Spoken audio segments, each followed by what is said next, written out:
Mainit-init na chismis, walang ibang gustong makasama. Donnie, Belle nag-level up na relasyon.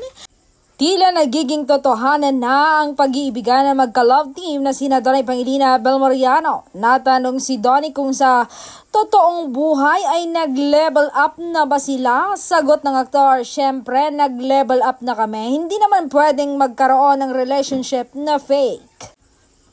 Kasi if that happens, makikita rin yon sa on-screen at off-screen. Magagaling ang aming mga panay.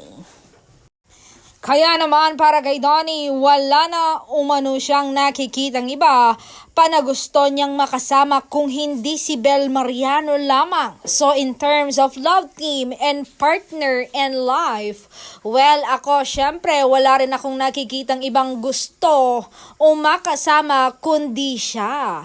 Siya yung favorite co-actor ko and favorite partner ko in life.